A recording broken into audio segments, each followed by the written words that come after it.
Potencial de acción de las células cardíacas. Morfológicamente, las células cardíacas o células contráctiles son muy distintas a las células autorrítmicas o las células del sistema cardionector. Por lo tanto, el potencial de acción es distinto y consta de varias fases. La fase 4 o el potencial de membrana en reposo, que se mantiene siempre en menos 90 milivoltios, es estable. Una vez que le llega el estímulo ocurre la despolarización, donde hay una fase 0 que se da por entrada de sodio, por apertura de canales de sodio regulados por voltaje que se abren.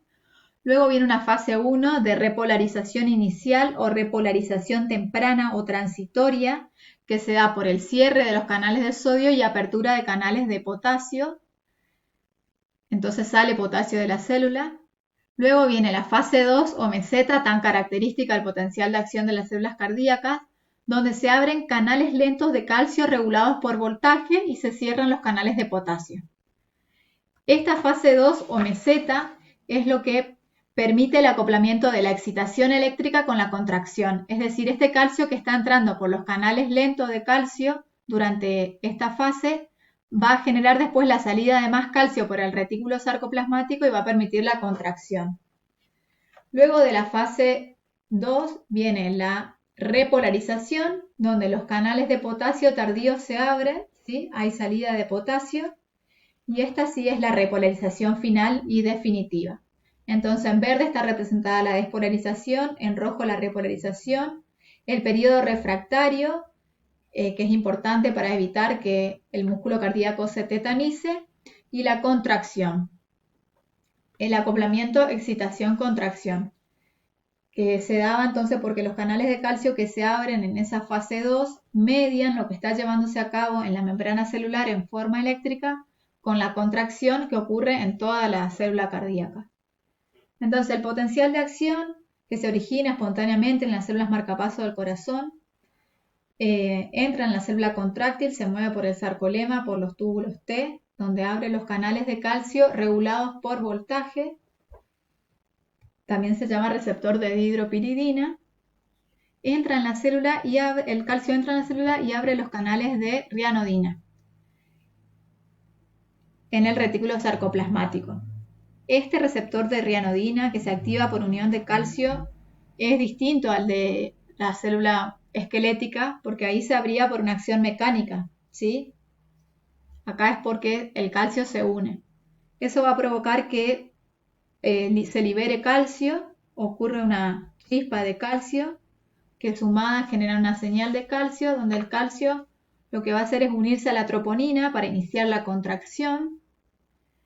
Y la relajación tiene lugar cuando el calcio se separa de la troponina.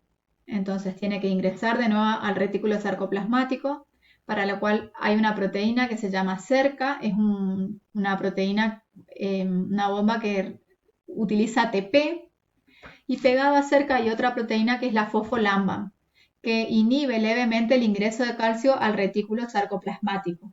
Fosfolamban regula a la cerca.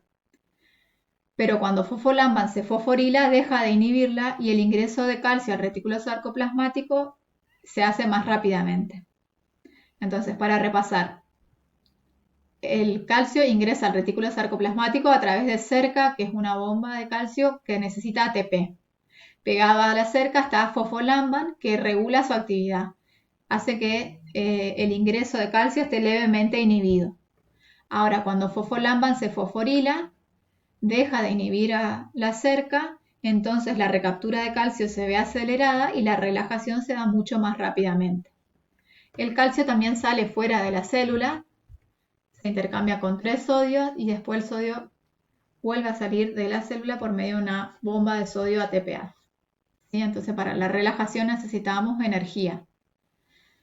Ahora vamos a ver el ciclo cardíaco, que son todos los fenómenos que se producen desde el comienzo de un latido cardíaco hasta el comienzo del siguiente.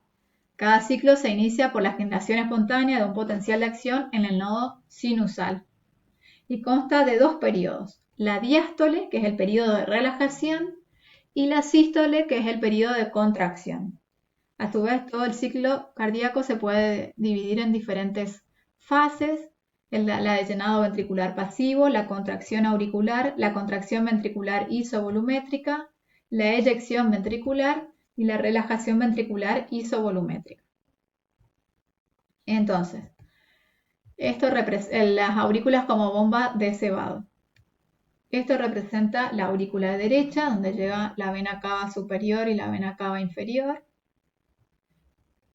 Esta es la válvula auriculoventricular, la aurícula derecha y la válvula pulmonar. La sangre ingresa desde las grandes venas hacia las aurículas y el 80% de la sangre fluye directamente. ¿Sí? Es el periodo de llenado rápido. Dura 2/3. Se necesita de la contracción auricular para que ocurra un llenado adicional de un 20%. De esa manera el ventrículo se llena completamente. Por eso las aurículas funcionan como bomba de cebado porque permiten que pase directamente la sangre hacia los ventrículos y se contraen para completar ese 20% adicional, el del llenado. Luego viene el periodo de contracción isovolumétrica. Después del comienzo de la contracción ventricular, cuando los ventrículos están llenos, se produce un aumento de presión dentro del ventrículo y eso hace que se cierre la válvula aurículo-ventricular. Eso va a generar el primer ruido cardíaco. Se necesitan unos milisegundos para que el ventrículo acumule suficiente presión. ¿Sí? Acá están cerradas las dos válvulas. El ventrículo acumule suficiente presión para abrir las válvulas semilunares, en este caso la pulmonar o la aórtica. Durante este periodo de que están cerradas las dos válvulas se denomina de contracción isovolumétrica porque los ventrículos se contraen pero todavía no hay vaciado. Entonces, contracción isovolumétrica porque aumenta la tensión pero con acortamiento escaso o nulo de las fibras cardíacas. Después viene el periodo de eyección, que es cuando en el ventrículo izquierdo se vence 80 milímetros de mercurio o en el derecho se vence la presión de 8 milímetros de mercurio, ahí se abre las válvulas semilunares y el 70% del vaciado ocurre en el primer tercio y el 30% en el 2/3 restante. Entonces primero se llama periodo de eyección rápida y luego periodo de eyección lenta. Luego viene el periodo de relajación isovolumétrica. Al final de la sístole comienza la relajación ventricular. Las presiones intraventriculares derecha e izquierda disminuyen rápidamente y aumentan las presiones en las grandes arterias distendidas que se llenaron de sangre. Y empuja la sangre hacia los ventrículos, entonces se cierra súbitamente las válvulas semilunares, ¿sí? La pulmonar y la aórtica. Y ahí ocurre el segundo ruido cardíaco. En los siguientes milisegundos el músculo cardíaco sigue relajándose aun cuando no se modifica el volumen y la presión disminuye hasta regresar a los valores diastólicos. Por eso se llama periodo de relajación isovolumétrica. Esta es otra manera de representar el ciclo cardíaco, ¿sí? Cuando el corazón está en reposo, las aurículas y los ventrículos relajados, se llena de sangre. Después la conclusión del llenado ventricular con la sístole auricular, ese 20% adicional, la contracción ventricular isovolumétrica, la eyección ventricular y la relajación isovolumétrica cuando se cierran las válvulas semilunares. Eso corresponde a la diástole ventricular y esto a la sístole ventricular, ¿sí? La contracción. Otra manera de representar el ciclo cardíaco es por medio del diagrama de Wiggers, donde se representan todos los eventos eléctricos y mecánicos del ciclo cardíaco, ¿sí? Se resumen. Se llama Wiggers en honor al fisiólogo que diseñó este diagrama. Entonces, en las líneas superiores están las presiones, la línea de punto superior es la presión aórtica. Esto ocurre en el lado izquierdo del corazón, por eso presión aórtica, presión auricular izquierda y presión ventricular izquierda. Trabajan a presiones más altas que el lado derecho. Luego está el volumen ventricular, ¿sí? En el periodo de diástole, cuando se llenan los ventrículos, y la sístole, ventricular cuando hay eyección. Está representado el electrocardiograma, que es el registro eléctrico de las actividades de las cavidades cardíacas del corazón, y el fonocardiograma, que es lo que se puede percibir por medio de un estetoscopio, ¿sí? El primer ruido cardíaco, que es por el cierre de las válvulas auriculoventriculares, y el segundo ruido cardíaco por el cierre de las válvulas semilunares. Entonces está el periodo de ingreso rápido del llenado de los ventrículos, la diástasis y la sístole auricular, la contracción isométrica o isovolumétrica, la relajación.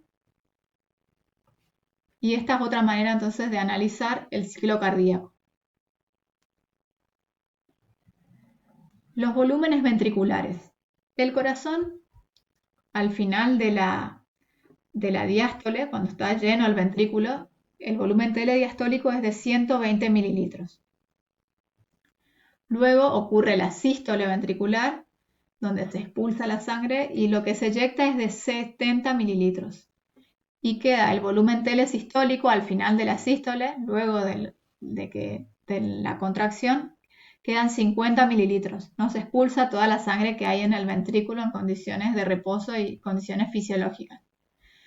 Entonces, un parámetro que vamos a definir es la fracción de eyección del ventrículo izquierdo, que es la fracción de volumen telediastólico que es propulsada por el ventrículo izquierdo. Y es de 60%, ¿sí? La FEBI, entonces en condiciones fisiológicas, es de 60%. Lo que se expulsa con cada contracción ventricular es 70 mililitros. Y vamos a definir otros parámetros cardíacos. Dos ya lo presentamos. Una es la frecuencia cardíaca, que está dada por el nodo seno auricular, ¿sí?